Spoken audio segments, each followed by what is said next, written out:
Hello, this is the daily reading for the 8th of March 2019. It's going to be Matthew 9:14 through 15. So it says, "The disciples of John approached Jesus and said, 'Why do we and the Pharisees fast so much, but your disciples do not fast?'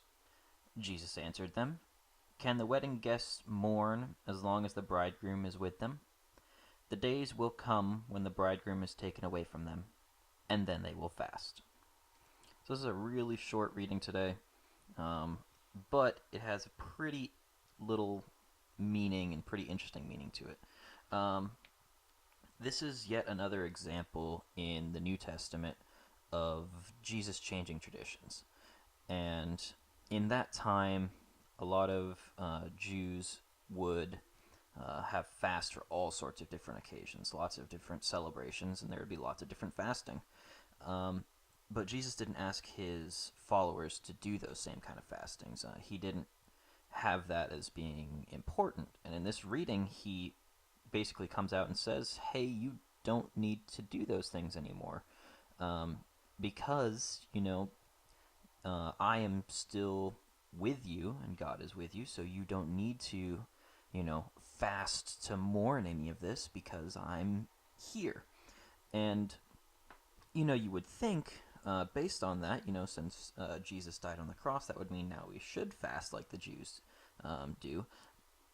But the idea is that Jesus is conferring to us that, hey, I am still always with you, and so you don't need to do these fasts for me because, I am still among you, and you don't need to mourn for me.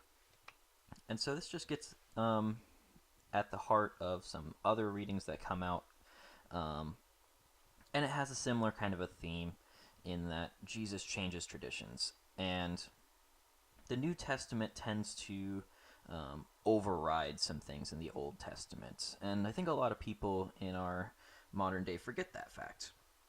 They forget that Jesus changed a lot of traditions, and that a lot of the things he says in the New Testament directly go out and say, don't worry about some of these things we said in the Old Testament, because this is what matters now. I've come to save you and to give you new traditions and a new way of life, and that's what makes you Christian.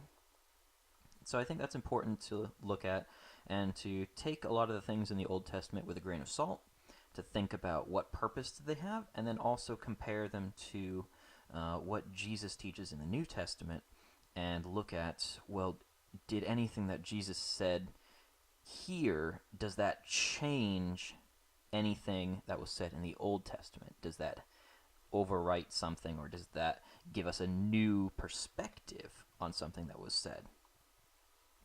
So that's all for today. I'm Joseph. If you like this, give it a like, subscribe, do all that, and I will see you next time.